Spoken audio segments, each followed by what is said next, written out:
जरा सोचो, एक खूंखार कैदी अपने परिवार को बचाने के लिए हाई सिक्योरिटी जेल तोड़कर निकल जाए। चलिए सुनते हैं हमारी आज की कहानी। कहानी की शुरुआत होती है एक पार्टी से, जहां कई लोग एक बिल्डिंग की छत पर नाइट्रो रश नाम का एक गैर कानूनी ड्रग लेकर नाच रहे थे। इस ड्रग के शरीर में जाते ही इंसान को लगने लगता कि उसके पास पंख हैं, जिनकी मदद से वो हवा में उड़ सकता है। इसीलिए उस बिल्डिंग की छत से लोग खुशी खुशी एक एक करके कूदने लगे। इसके बाद हम मैक्स नाम के एक आदमी को देखते हैं, जो जेल में कैद कड़ी कसरत कर रहा था। बाद में वो बैठकर अपने बेटे के बचपन की तस्वीर देखने लगा। तभी एक पुलिस वाले ने आकर उसे बताया कि उसके पिता उससे मिलने आए हैं। जब मैक्स अपने पिता मैग से मिला तो मैग ने उसे तोहफे में एक किताब और उसके बेटे थियो की नई तस्वीर दी। उसने बताया कि थियो काफी समय से घर नहीं आया और न ही उसकी कोई खोज खबर है। वहीं दूसरी ओर चार्ली और थियो नाम के दो हैकर्स कुछ वैज्ञानिकों की रिसर्च पर नजर रखे हुए थे। इसके लिए उन्होंने एक गैर कानूनी लैब को हैक कर लिया था। लेकिन तभी पुलिस को उनकी हरकतों की खबर हो गई, क्योंकि वो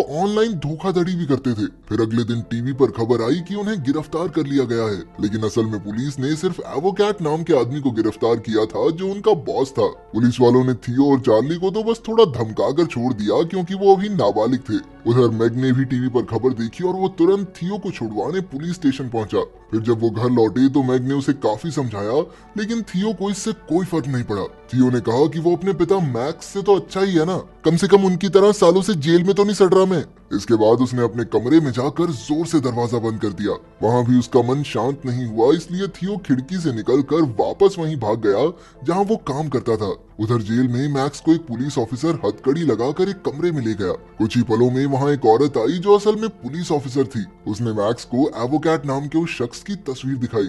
मैक्स उसे देखते ही पहचान गया, क्योंकि एवोकैट वही आदमी था जिसने मैक्स की पत्नी के इलाज के लिए इलीगल दिल भेजे थे। लेकिन अफसोस, उसकी पत्नी का ऑपरेशन नाकामयाब रहा और उसकी मौत हो गई थी। इसके बाद डायरेक्टर ने मैक्स को एक लिक्विड दिखाया, जो असल में नाइट्रो रश था।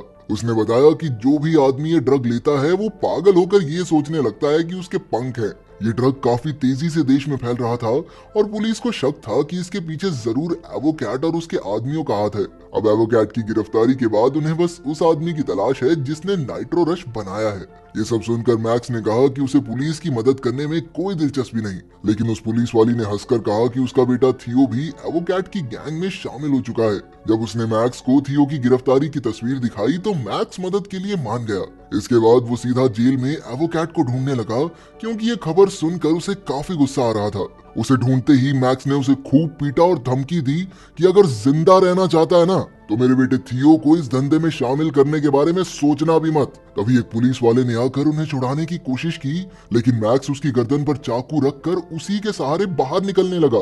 कई पुलिस वालों ने उसका पीछा भी किया, लेकिन वो बिल्डिंग की छत से कूदकर फरार हो गया। तभी बिल्डिंग के बाहर एक पुलिस वाले ने उसे बंदूक दिखाकर कहा, रुक जाओ कानून की खातिर। लेकिन मैक्स ने बड़ी चालाकी से उससे बंदूक छीनी और उसकी गाड़ी में बैठकर भाग निकला। मेरे साथ ये क्या हो गया पापा? इसके बाद वो सीधा अपने पिता के घर थियो से मिलने पहुंचा, पर जब उन्होंने थियो का कमरा खोला तो वहां कोई नहीं था।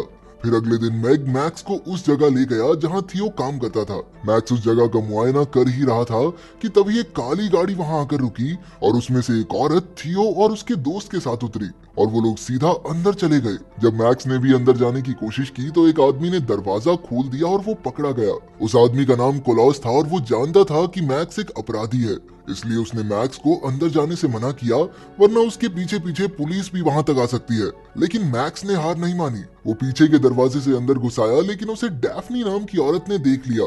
ये वही औरत थी जो थियो के साथ आई थी। फिर डैफ्नी को पता चला कि मैक्स थियो का बाप है, लेकिन उसने मैक्स को उससे मिलवाने से साफ इनकार कर दिया और मैक्स उस पर बिल्कुल ध्यान न देते हुए अंदर घुस गया। फिर जब वो थियो से मिला तो थियो उससे काफी नाराज था, क्योंकि थियो को लगता था कि उसकी माँ की मौत का कारण मैक्स ही है। उसने गुस्से में अपने पिता से चले जाने को कहा। तभी डैफ्नी ने आकर मैक्स से कहा कि वो थियो को वापस हासिल कर सकता है, लेकिन इसके लिए मैक्स को डैफ्नी की गैंग में शामिल होना होगा। ये सुनकर मैक्स मान गया और फिर डैफ्नी उसे अपने घर ले आई, जहाँ थियो भी रहता था। उधर थियो चार्ली के साथ एक मैदान में था।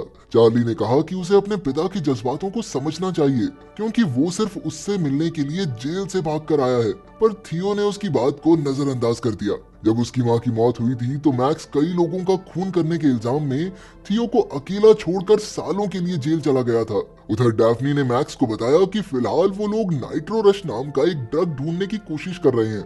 डैफ्नी को खबर मिली थी कि नाइट्रो रश को असल में दो वैज्ञानिकों ने बनाया था जो एक सुनसान जंगल के बीचों बीच रहते हैं। डैफ्नी ने बताया कि अगर वो फॉर्मूला उनके हाथ लग जाए तो उन्हें दुनिया में सबसे अमीर बनने से कोई नहीं रोक सकता। कुछ ही पलों में थियो, चार्ली और क्लॉस भी वहां आ गए। फिर डैफ्नी ने थियो को अलग ले जाकर कहा कि उसे अपने पिता मैक्स की इज्जत करनी चाहिए क्योंकि वो थियो के लिए ही अपनी जान जोखिम में डालकर उनकी गैंग में शामिल हो रहा है। ये देखकर उसने थियो को चूम लिया क्योंकि वो जानती थी कि थियो उसे पसंद करता है। इसके बाद जब सब इकट्ठा हुए तो थियो और चार्ली ने नाइट्रो रश तक पहुंचने का पता लगा लिया। उन वैज्ञानिकों ने नाइट्रो रश को एक फ्लैश ड्राइव में रखा था जिस पर एक पासवर्ड लगा हुआ है। उनकी लैब एक सुनसान जंगल के बीचों बीच है जहाँ की जमीन पर भी सिक्योरिटी अलार्म्स लगे हैं, यानी कि अगर कोई अनजान आदमी उस जमीन पर पैर भी रखेगा तो उन्हें तुरंत खबर मिल जाएगी। फिर मैक्स ने बिना जमीन को छुए उस लैब तक पहुंचने का प्लान बनाया। अगले दिन से ही उन्होंने रस्सियों से लटककर हवाई कसरत करनी शुरू कर दी। बाद में मैक्स ने गाड़ी को एक गैराज में ले जाकर उसका इंजन बदलवाया। इसी दौरान उन सब ने निशानेबाजी भी सीखी। फिर मैक्स थियो को स्पोर्ट्स कार की सैर कराने ले गया।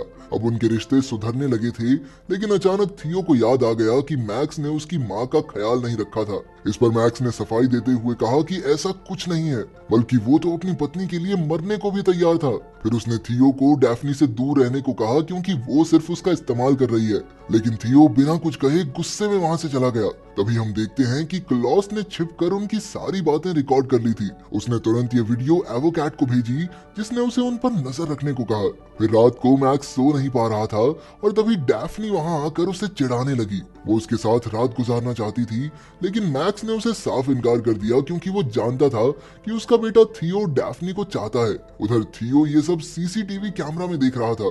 वो ये देखकर और चिढ़ गया कि डैफ्नी उसकी जगह उसके पिता को चाहती है। इसको घर वाली बनाना था, मम्मी बनने को फिर रही है कमीनी। खैर अगली सुबह वो सब लैब पर जाने को तैयार थे, लेकिन रास्ते में क्लॉस ने थोड़ा नाइट्रो रश चख लिया। फिर जब वो जंगल में पहुंचे तो चार्ली और क्लॉस को गाड़ी की जिम्मेदारी सौंपकर बाकी सब लैब की ओर बढ़ने लगे। उधर वो दोनों वैज्ञानिक केमिस्टिक और रेजिन बाहर नाश्ता करने गए थे। वहीं मैक्स रस्सी की मदद से हवा में लटक कर लैब की छत तक जा पहुंचा, लेकिन जैसे ही थियो रस्सी पर लटका तो उसका फोन नीचे गिर गया। थियो उसे उठाने लगा तो मैक्स ने उसे तुरंत रोक दिया क्योंकि इससे वैज्ञानिकों को उनके यहाँ होने की खबर हो जाती। फिर लैब में जाकर थियो ने तुरंत उनके कंप्यूटर्स का डेटा अपनी फ्लैश ड्राइव में डाल दिया। उधर क्लॉस के दिमाग पर नाइट्रो रश का असर हो गया और वो गाड़ी चलाकर लैब से टकराने के लिए निकल पड़ा। बेचारी चार्ली ने घबराकर डैफ्नी को फोन करके सब कुछ बताया। उन्होंने तुरंत वहां से निकलने की तैयारी की, लेकिन वहीं वैज्ञानिकों को खबर मिल गई थी कि कोई तो उनकी लैब में घुसने की कोशिश कर रहा है। फिर जब क्लॉस लैब पर पहुंचा तो उसने डैफ्नी से नाइट्रो रश के फॉर्मूले की मांग की।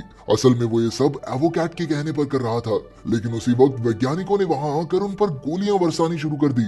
मैक्स ने जैसे तैसे सबको गाड़ी में बैठाया और वहां से भाग निकला। वो दोनों साइंटिस्ट भी उनका पीछा करने लगे, लेकिन आखिरकार मैक्स उन्हें चकमा देकर गाड़ी अपने पिता के घर ले आया। जब वैज्ञानिक लैब में लौटे तो उन्हें एहसास हुआ कि मैक्स और उसकी गैंग ने नाइट्रो रश चुरा लिया है, और तभी उनकी नजर पड़ी जमीन पर गिरे थियो के फोन पर। अब वो इसके जरिए मैक्स की टीम का पता लगा सकते थे। उधर क्लॉस ने एवोकैट को खबर कर दी कि उन्होंने नाइट्रो रश चुरा लिया है। फिर जब एवोकैट ने डैफ्नी से फ्लैश ड्राइव मांगी तो उसने साफ इनकार कर दिया। एवोकैट ने उसे थियो को मारने की धमकी दी, लेकिन असल में थियो ने फ्लैश ड्राइव का पासवर्ड बदल दिया था, इसलिए वो किसी भी हालत में थियो को तो नहीं मार सकते। लेकिन फिर एवोकैट ने डैफ्नी को मारने का ऑर्डर दे दिया क्योंकि अब वो उसके किसी काम की नहीं थी। जैसे ही क्लॉस उसे मारने लगा तभी बाहर से साइंटिस्ट ने आकर घर पर ताबड़तोड़ गोलियां चला दी। मैक्स तुरंत नीचे झुक गया और दरवाजा तोड़कर उन पर झपट पड़ा, लेकिन उन दोनों ने उसे पीट कर जमीन पर गिरा दिया। तभी डैफ्नी मैक्स की मदद करने आई। उसने एक साइंटिस्ट के मुंह पर इतना जोरदार वार किया कि वो चित हो गया। उधर मैक्स ने भी फिर खड़े होकर रेजिन को मजा चखाया, लेकिन फिर दूसरे साइंटिस्ट केमिस्टिक ने डैफ्नी को एक कोने में ले जाकर पीटना शुरू कर दिया। जैसे ही वो गिरी तो उसके हाथ एक राइफल लग गई और वो केमिस्टिक को खत्म करने ही वाली थी कि मैक्स ने उसे रोक दिया। फिर डैफ्नी ने उसके पैर में गोली मारी ताकि वो भाग न सके। उसी पल वो भी अपनी चोटों की वजह से बेहोश हो होकर नीचे गिर गई। तभी पुलिस हेलीकॉप्टर में वहां आ पहुंची। उन्होंने डैफ्नी को हॉस्पिटल पहुंचाया और बाकी सभी गैंगस्टर्स को गिरफ्तार कर लिया। तब जाकर मैक्स ने थियो को बताया कि ये सब असल में एक प्लान का हिस्सा था।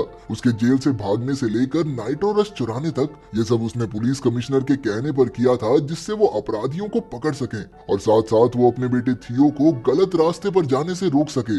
आखिरकार मैक्स ने थियो को फ्लैश ड्राइव पुलिस के हवाले करने को कहा, लेकिन थियो ने खुलासा किया कि उसने लैब में ही ड्राइव से नाइट्रो रश का फॉर्मूला मिटा दिया था। ये सब उसने इसलिए किया ताकि दुनिया में कोई इस ड्रग को ना बना सके।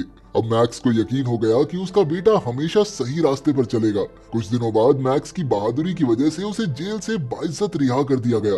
अब वो अपने परिवार के साथ रहकर उनका ख्याल रख सकता है। अगर वीडियो पसंद आई तो लाइक कर देना, चैनल को सब्सक्राइब कर देना। मिलते हैं अगली वीडियो में।